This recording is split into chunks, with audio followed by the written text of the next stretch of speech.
it's Carissa, and I am here with a wedding / anniversary card. It could be either one. I'm making it for an anniversary card. I'm going to be using the Friends 24/7 stamp set and then the warm words. I'm going to use this Cherish down here, and that's why I say it could go either way.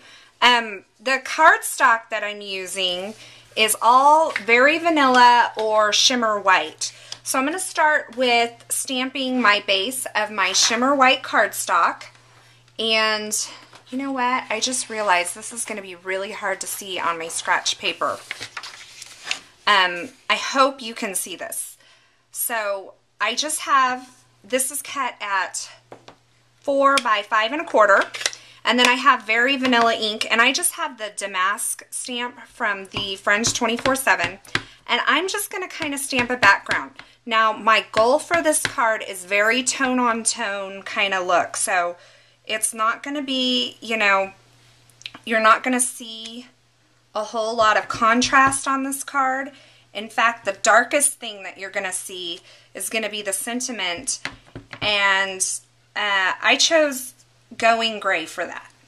So now, if you wanted to be more precise about this, excuse me, you could definitely use your Stamp-A-Majig, but some of my stamping up here is going to be covered up by a band that's going to run across this, and so I'm kind of just stamping it randomly. Now, I am using a craft ink here, so keep in mind that you can smudge that very easily, so you don't want to like run your fingers over it or anything. And what I'll do before I touch this is just heat set it real quick. So I don't know if the camera is picking that up or not, but basically I just have the cream damask shapes stamped all over this.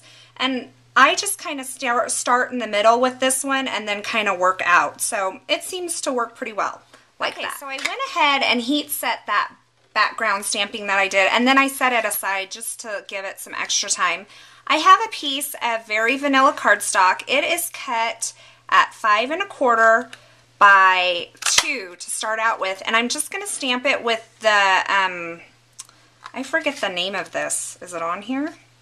Well, this is the punch, and I'll put the punch name on the bottom, but it's the one that you can earn free for Celebration. And so, it's a really pretty scalloped edge punch. So I'm just going to punch the bottom of this 2 by 5 1/4 inch piece of Very Vanilla cardstock. So now I have this punched, and I purposely left it a little large. I really don't want this much more than, I'd say, 1/4 inch bigger here. So I'm just lining this scallop up here, making sure my paper is butted up against my edge up here. This is lined up with 1 5/8, and then I'm just going to trim that off, the excess off. This again is a piece of Shimmer White cardstock, and it is going to mount right across there. But before I mount it, I'm going to stamp first in the Going Gray, and I'm stamping the Cherish stamp from the Warm Words stamp set, and I'm just going to stamp it to the one side of this. So let's see. And did I say this is Going Gray ink? I think I did.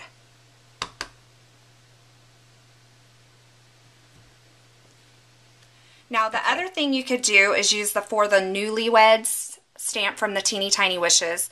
This would be a good one. And also there's a happy anniversary in the Teeny Tiny Wishes. So there's several little sentiments that you could use for this. If you use the Cherish, I think you can go either way with the anniversary or wedding card. Okay, so now I have this piece of 1 inch by 5 1/4 inch piece that I stamped my sentiment on, and I'm just taking my paper piercer and kind of making pilot holes.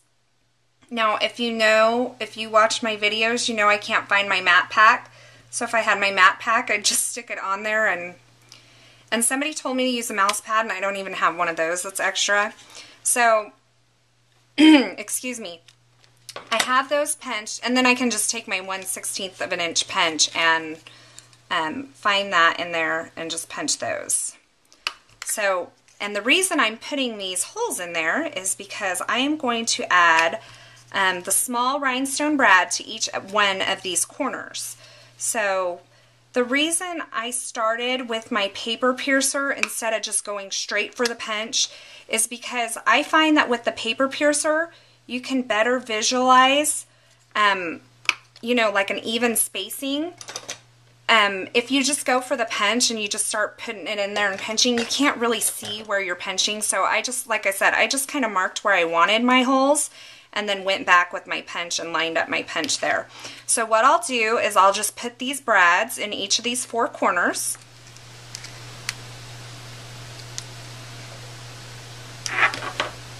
Okay, so I just had those little mini wire cutters and I just cut one of the prongs off because they were kind of showing. Well, not kind of showing. They were showing. So now, I have just one prong left on the back of those, and what I'll do is, in order to keep these from spinning to where you can see it, I just put my dimensional kind of like right over the back of them, just to kind of keep them from spinning. And then I can mount this on my piece of Very Vanilla cardstock.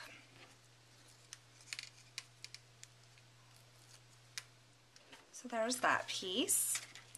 And then this piece, now this is bugging me, so I'm just going to kind of push that down. Okay, so this piece then will just mount right there. And now I had originally planned to put some ribbon on this, but I really like the simplicity of it. So I'm just going to go ahead and, do I want to do dimensionals again? Yes, I do want to do another layer of dimensionals here, because I like the shadow that the border creates on the card and that extra dimension, you know, that you just have by doing that. Now I should have put, and I may try to, I'm going to try to sneak a dimensional. I'm going to take off the backing here. I'm going to sneak it behind this white piece in the center because it's just kind of collapsing in the center and I don't really like that. There. See? Simple. Oops. And now we have a problem.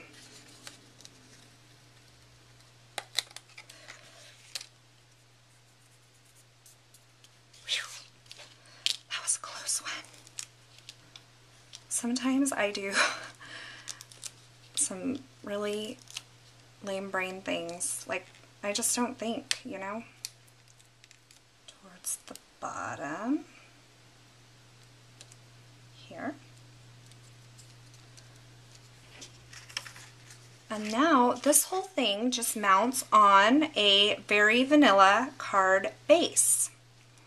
So your card base would be cut at 5.5 by 8.5. So your complete card would be 4 1/4 by 5.5. And then all I'm going to do is just snail adhesive this to the card base.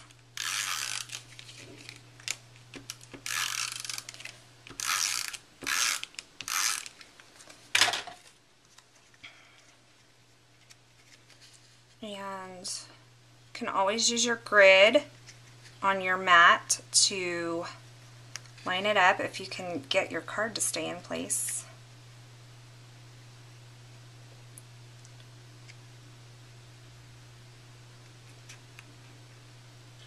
And if you kind of just don't push it down, you can move it around too.